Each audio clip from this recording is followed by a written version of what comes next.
Diasco Foot, le miroir du football de la diaspora congolaise.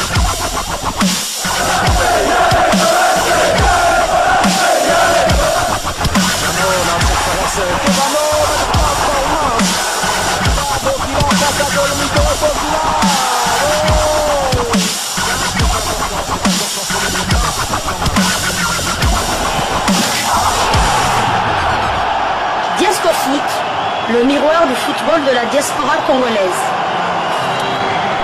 Vous êtes sur Diasco Foot, le miroir du football de la diaspora congolaise. Diasco Foot vous dit bonjour, tout le plaisir est pour nous de vous retrouver, mais surtout de savoir que vous êtes nombreux en train de suivre votre chaîne YouTube dédiée uniquement aux footballeurs de la diaspora congolaise. C'est l'heure de partager avec vous quelques informations que nous avons pu récolter pour vous, des informations concernant la tanière de léopard de la République démocratique du Congo. Nous avons une bonne nouvelle, mais également une mauvaise nouvelle que nous allons partager avec vous dans le cadre de votre chaîne YouTube Diasco Foot, parce que nous sommes le miroir du football de la diaspora congolaise.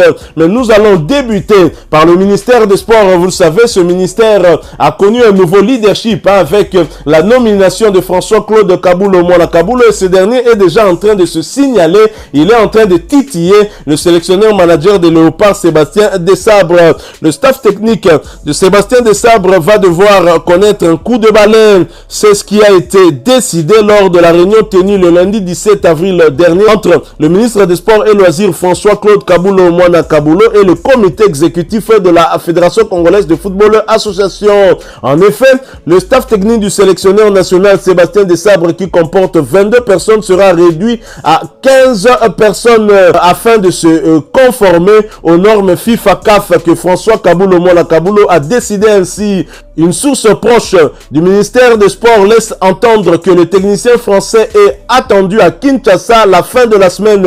Sur place, il aura un premier tête-à-tête avec le nouveau ministre. Au cours de cet entretien tripartite, FECOFA, ministère des Sports et sélectionneur manager des Léopards, la question sur la réduction du personnel du staff, les préparatifs de la rencontre du match contre le Gabon, les termes du contrat de 3 ans de Desabre seront sur la table du ministre, renchérit la même source. Notons que Kabulo Mwana Kabulo tient mordicus que Sébastien Desabre s'installe définitivement à Kinshasa. C'est une bonne chose, hein, si bien évidemment Sébastien Desabre doit s'installer à Kinshasa, mais j'imagine qu'il y a des préalables. Si Hector Raoul Cooper ne s'était pas installé ici à Kinshasa, je ne pense pas que c'était de son chef, que c'était de son gré. Il s'agissait d'un problème de logement et le gouvernement congolais n'avait jamais alors mis à la disposition du technicien argentin un logement digne de ce nom. Et nous espérons que François-Claude Kabulo Mwana Kabulo sera conséquent et que Sébastien Desabre aura un logement ici et bien sûr un véhicule pour qu'il puisse finalement faire son travail. Mais est-ce qu'il doit rester à Kinshasa, résider en République démocratique du Congo pour le plaisir de résider, ou bien évidemment il doit avoir à superviser aussi des joueurs qui évoluent ici en République démocratique du Congo? Mais encore faut-il que le championnat d'élite ici en République démocratique du Congo se joue, puisque depuis maintenant plusieurs mois, ce championnat ne se joue pas et ça a même eu des conséquences désastreuses sur la performance de nos 4 clubs engagés dans la compétition africaine interclub. Tous les 4 clubs ayant été éliminés, on peut comprendre, on peut avoir une réponse sur la raison qui explique ces éliminations précoces. C'est le manque de championnat. Les joueurs de toutes ces équipes n'avaient pas en tout cas des minutes dans leurs jambes et donc ils n'ont pas pu faire face à des adversaires qui sont compétitifs. C'est tout simplement cela la raison. Ça c'est l'un des héritages légués par l'ancien ministre des Sports Serge Nkondé, qui finalement a été remplacé par Félix Antoine Tshisekedi, qui a compris qu'avec une telle personnalité à la tête du ministère des Sports, notre football était en train de mourir et le sport en général. Parce qu'imaginez, si le sport roi connaît une telle situation, imaginez-vous d'autres sports vraiment difficiles. Donc voilà, François-Claude Kabulo Mwana Kabulo qui se signale déjà, et Sébastien Desabre devra donc s'entretenir avec lui, hein, certainement pour mettre les points sur les i. Nous attendrons pour voir comment les choses vont se passer, mais en tous les cas, le technicien français, depuis qu'il est là, il est en train d'abattre un travail de titan,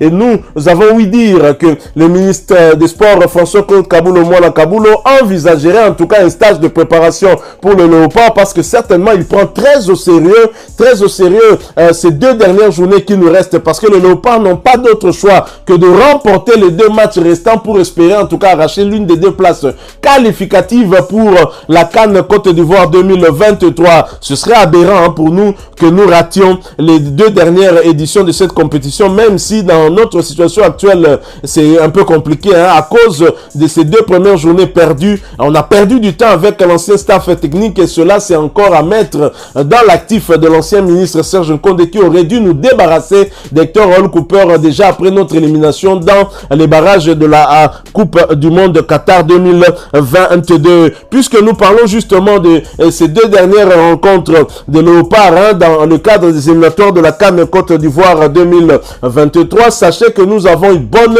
et une mauvaise nouvelle à partager avec vous, et nous allons partager avec vous ces 2 nouvelles juste après cette courte pause. Diasco Foot, le miroir du football de la diaspora congolaise.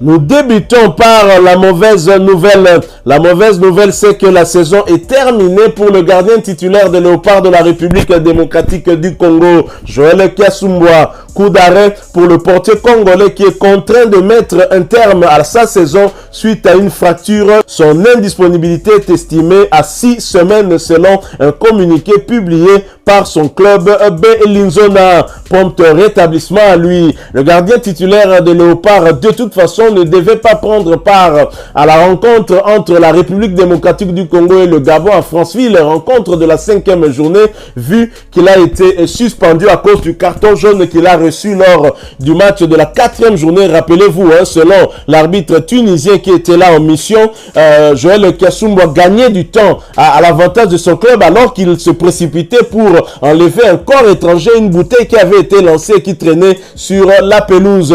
Mais l'arbitre Sadok Selmi l'avait en tout cas sanctionné d'un carton jaune suspensif, hein, pour la prochaine journée. Malheureusement, il se blesse, c'est donc sans conséquence pour le Léopard de la République démocratique du Congo. 6 semaines, ce n'est pas beaucoup. Il pourra se remettre en tout cas sur les pieds, c'est ce que je lui suis, mais le championnat étant arrivé quasiment à son terme et son équipe risque en tout cas de descendre aussi en division inférieure. Beaucoup de courage donc à notre gardien international congolais Joël Kiasumboa. Alors, la mauvaise nouvelle étant passée, passons maintenant à la bonne nouvelle. La bonne nouvelle, c'est que le latéral droit international congolais Gédéon Kaloulou a participé à l'entraînement collectif avec son équipe, le FC Lorient. Absent depuis un mois, il pourrait faire son retour dès ce week-end face à Toulouse FC. Pour rappel, le latéral droit congolais réalise une bonne saison avec les Merlus en Ligue 1. Voilà donc Gédéon Kaloulou qui a participé à l'entraînement collectif avec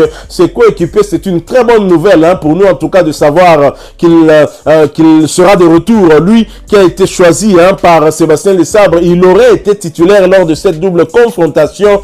Il a été remplacé par Moukoko Amaledi Soso pour affronter les Mourabitoun mauritaniens. Nous sommes donc contents et espérons en tout cas qu'il aura le temps de pouvoir jouer quelques journées avant cette rencontre de la 5e journée entre les Léopards et les Panthères du Gabon, prévue le 12 juin prochain. On pourrait donc retrouver Gédéon Kaloulou titulaire, hein, si et seulement si ses prestations qui vont en suivre montrent qu'effectivement il a retrouvé son meilleur niveau. Et je suis sûr que Sébastien Lessabre va bien évidemment le superviser.